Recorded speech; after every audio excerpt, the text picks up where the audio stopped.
Dia dan para prajurit kita adalah korban dari konspirasi global. Yang nyuruh kita ke tim-tim dulu siapa? Amerika. Amerika, Pak. Ada fakta menarik yang diungkap Profesor Hendro Priyono terkait lahirnya sosok Hercules ke panggung publik Indonesia. Hendro Priyono adalah Kepala Badan Intelijen Negara pertama di Indonesia dan dijuluki The Master of Intelligence karena menjadi profesor di bidang ilmu filsafat intelijen pertama di dunia. Fakta yang diungkap Hendro sungguh mencengangkan dalam podcastnya bersama Profesor Renal Kasali yang mengungkap konspirasi internasional yang turut terlibat dalam melahirkan Hercules sebagai sosok yang ditakuti di tanah air. Nama Hercules kini menjadi topik perbincangan publik dalam pro kontra sikap para purnawirawan TNI yang ingin Gibran diganti. Hercules pun tampil membela Gibran dan menyebut Sutioso yang terlibat dalam gerakan tersebut sebagai sosok yang sudah berbau tanah. Pernyataan ini pun ikut menyulut tanggapan keras dari mantan Panglima TNI Jenderal Purnawirawan Gatot Nurmantio. Kini, perang pernyataan antara Gatot versus Hercules ramai di berbagai pemberitaan. Hei, Purnawirawan, Pak Sutioso itu Purnawirawan Baret Merah dari Kopassus. Bintang 3 Letnan Jenderal. Saya juga Purnawirawan. Tidak kau anggap kau ngomong seenak perutmu saja itu. Ingat, kau dulu TBO. Kau bisa ke Jakarta pakai apa? Sudah Purnawirawan juga yang bawa kamu ke sini. Kok ngomong seenaknya kayak gitu? Tapi Gatot, Saudara Gatot Nurmantio, saya tidak takut sama Anda. Saya tidak menghargai Anda. Sosok Hercules ini memang dikenal dalam dunia premanisme. Namun ternyata ada satu sudut pandang lain yang membuka mata kita tentang sejarah lahirnya Hercules dari ketegangan Indonesia versus Timor Timur beberapa tahun lalu. Dalam diskusi tersebut, Profesor Hendro mengungkap fakta bahwa yang menyuruh Indonesia melancarkan serangan ke Timor Timur adalah Amerika. Amerika melihat gejala Partai Fretilin Timor Leste disusupi tokoh-tokoh aliran kiri alias komunis. Setelah gagal dalam Perang Vietnam, Amerika tak ingin pengaruh komunis di Timor Timur terus meluas dan menjadi ancaman bagi kepentingan nasional mereka di Asia Pasifik. Dari catatan sejarah kita mengetahui pada hari sebelum invasi, Presiden Amerika Serikat Gerald R. Ford dan Menteri Luar Negeri Amerika Henry Kissinger bertemu dengan Presiden Indonesia Soeharto.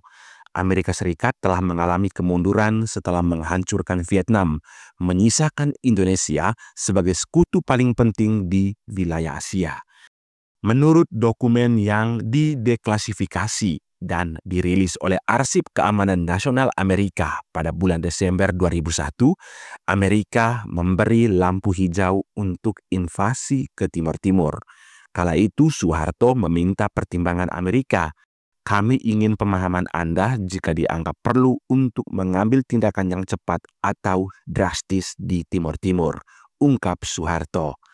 Kissinger, Menteri Luar Negeri pun setuju, meskipun ia memiliki kekhawatiran bahwa penggunaan senjata buatan Amerika di invasi akan terkena pengawasan publik. Amerika juga berharap invasi akan relatif cepat dan tidak berlarut-larut hingga melibatkan perlawanan.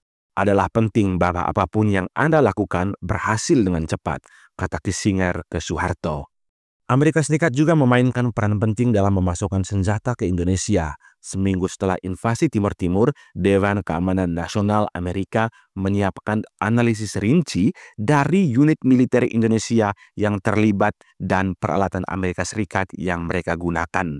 Hasil analisis menunjukkan bahwa hampir semua peralatan militer yang digunakan dalam invasi ke Timor Timur disediakan oleh Amerika. Hal ini pun dibenarkan oleh Profesor Hendro yang kala itu berpangkat kapten di Barisan Pasukan Khusus atau Kopassus. Amerika ingin balas kekalahannya di Vietnam. Jadi tahun 1974 dia kalah. Tahun 1975 saya bulan Februari masuk ke Timor Timur. Amerika yang suruh dikasih mobil utility banyak sekali, ungkap Profesor Hendro.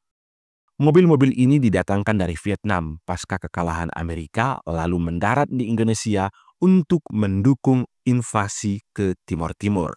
Sebelum kita nyerbu itu banyak yel-yel FIFA Amerika, FIFA United States. Jadi kita mendukung Amerika untuk menyerbu ke sana selagi Portugal waktu itu dikuasai perwira-perwira revolusioner yang pahamnya kiri, ungkap Profesor Hendro.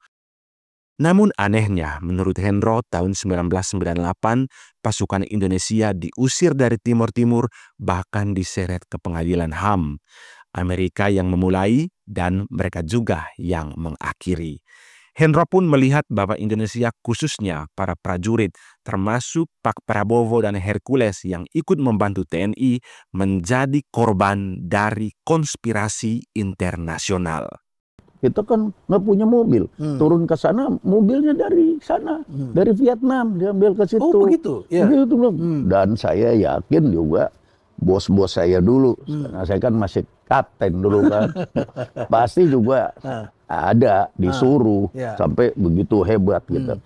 Dan dulu sebelum kita nyerbu itu banyak yel-yel dan slogan FIFA Amerika, FIFA United States itu di sana di perbatasan di sana. Jadi kita mendukung Amerika. Untuk menyerbu sana. Ya. Selagi Portugal waktu itu dikuasai perwira-perwira revolusioner yang kiri. Karena itu menurut Hendro, Hercules dan kelompoknya perlu dibina secara sistemik karena bukan teroris. Mereka berjuang sendiri, harus cari makan sendiri, padahal dulu Hercules itu dipercayakan memegang kunci gudang senjata dan peluru yang nilainya sangat penting bagi keselamatan TNI. Hendro pun mengaku anti-premanisme, bukannya mendukung aksi Hercules. Namun, dalam kasus Hercules sendiri, masyarakat harus menerima dulu fakta bahwa ia adalah korban dari konspirasi internasional. Situasi masa lalu ikut membentuknya menjadi seperti sekarang ini. Hendro pun menyarankan agar Hercules dan kelompoknya digalang untuk dibina, lalu menyuruh mereka untuk membersihkan diri mereka sendiri. Tapi tahun 98 kita diusir. Diseret semua ke pengadilan HAM apa segala macam. Dianggap pelanggaran HAM. Macam-macam kita ya. Artinya dia yang mulai, dia yang mengakhiri. Dan kita dijadikan keset begitu ya. Dia kambing conge kita. Ya ini Prof, saya lihat kita harus juga punya pemikiran ke situ.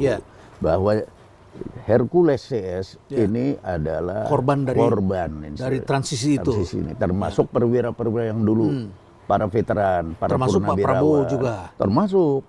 Ini semuanya kan korban konspirasi internasional. Kita jangan lupa itu. Nah, kenapa kalau sekarang dinilai meresahkan dan lain kayak begini, berarti kan masalah pembinaan. Sebetulnya kan bekas teroris, lalu ini bukan bekas teroris, ini bekas pahlawan. Ia juga menggagas operasi 4 sama-sama hidup, sama-sama bekerja, sama-sama berunding, dan sama-sama berjuang dengan Hercules untuk menghapus premanisme dari bumi Indonesia. Agen perubahan premanisme ini adalah dia sendiri. Jadi seperti kalau mau merubah ini mau merubah dari brengsek menjadi sesuai keinginan kita, suruh si Hercules bersihkan sendiri. Betul kan? Ini yang saya sebut penggalangan dan operasi 4 sama.